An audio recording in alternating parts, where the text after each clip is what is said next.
This is a Logitech Squeezebox. It's a unit that resides on your network. You can operate it with a remote control or via a web page.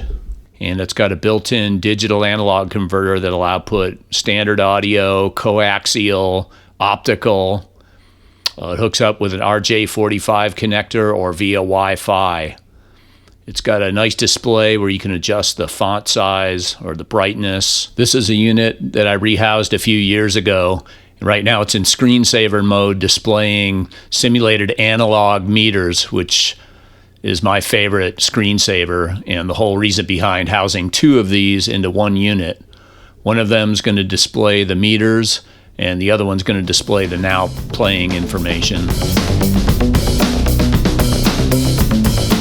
These units are really susceptible to electrostatic discharge, so I'm going to be grounding myself by attaching this adhesive patch from a TENS unit, which I'll list in the show notes, to my arm, and then the other end's attached to the garage floor to ground me. The first step here is going to be to remove the infrared receiver from the board and make sure that the unit will function without it, and I'll explain why later. It's mounted in a shielded housing, so I'm going to have to wick the solder off because it's soldered pretty heavily. The next step is to fire it up and see if it's actually going to function without the infrared receiver attached to the board. And it looks like it does work, which is good news. So we can go on to the next step. This, by the way, is the point in the boot up where you would select between Ethernet or Wi-Fi and enter your Wi-Fi passwords and so forth with the remote control.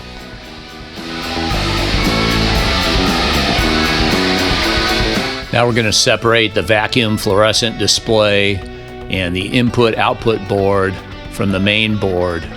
We're going to be flipping the vacuum fluorescent display up 90 degrees, as well as the input-output board. That's going to move 90 degrees too to fit in the new configuration. We have 25 points to desolder in order to remove the input-output board. The easiest way to achieve that is with a vacuum desoldering unit. The first time I rehoused one of these units, I nearly destroyed the main board trying to wick the solder off these connections. So this really made it an easy job. I'll put a link to the unit in the show notes. First thing we're going to do is clean the connections with deoxit and apply flux to all the connections.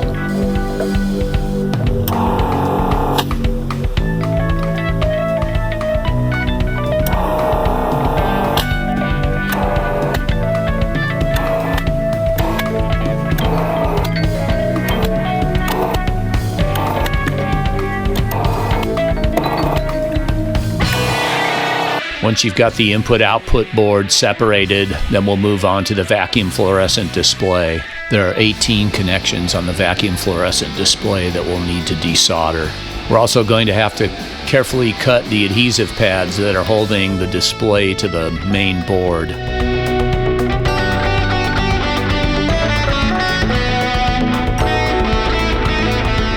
And again, we're going to clean the connections with deoxit and apply some flux.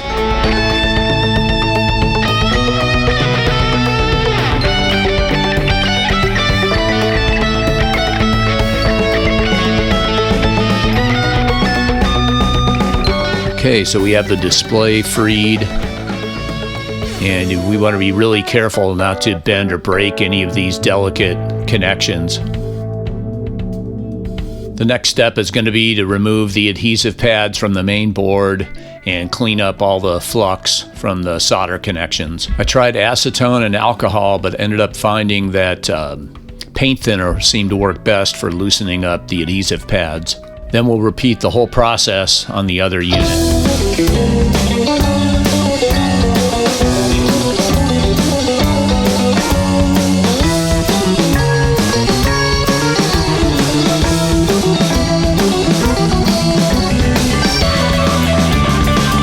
Okay, so I've got the base plate laid out and drilled, and we have the angle brackets, which I purchased off eBay. I'll put links to them in the show notes as well. We also have the standoffs that are going to keep the boards elevated off the base plate.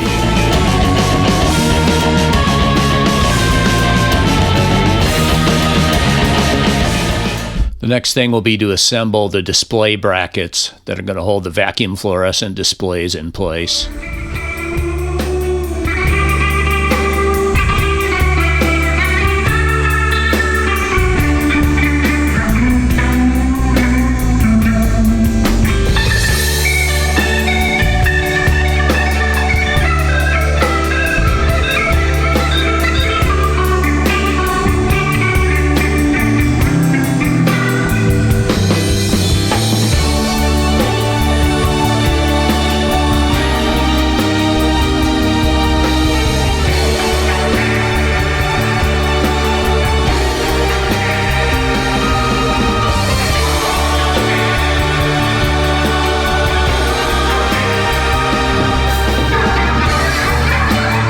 I'm using spacer blocks to make sure that the displays are symmetrical once they're mounted.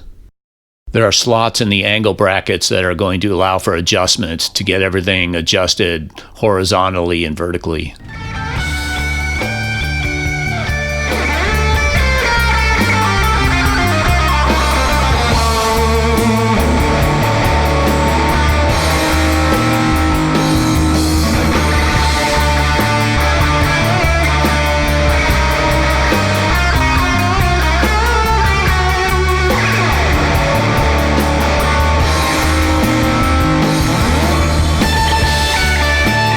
Now we're going to test fit the boards and make sure that all the holes line up on the standoffs.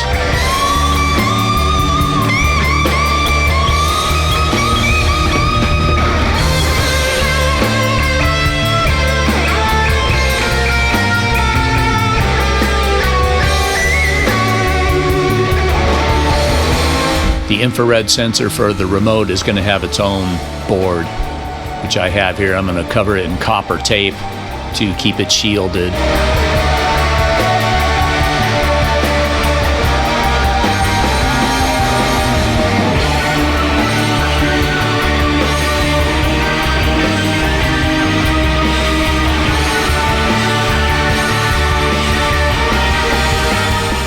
Here it is after I have it wired in and it's in position between the two displays.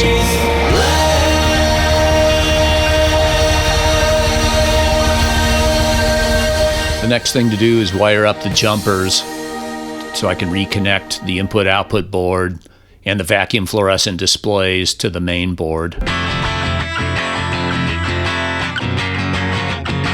The jumpers are wired in, now I just have to finish wiring the displays.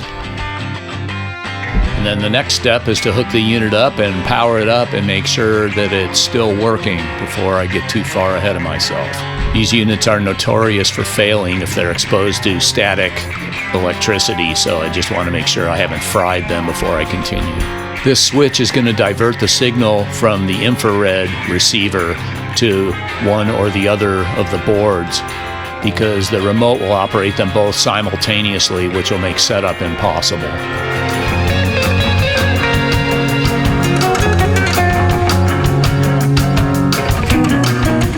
So we're getting toward the final stretch here.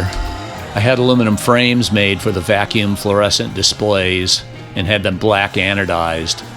I also added peacock blue color gels to get the color nice on the displays. I didn't document any of the woodworking part, but it's 1/4-inch press board, which is veneered. The front panel is black anodized aluminum. I mounted a 5-volt fluorescent LED underneath the opening for the infrared receiver. It's going to illuminate this little insignia. I wanted some sort of artistic element to the whole thing. And then I cut a piece of museum glass that's going to cover the front of the unit and keep the dust out.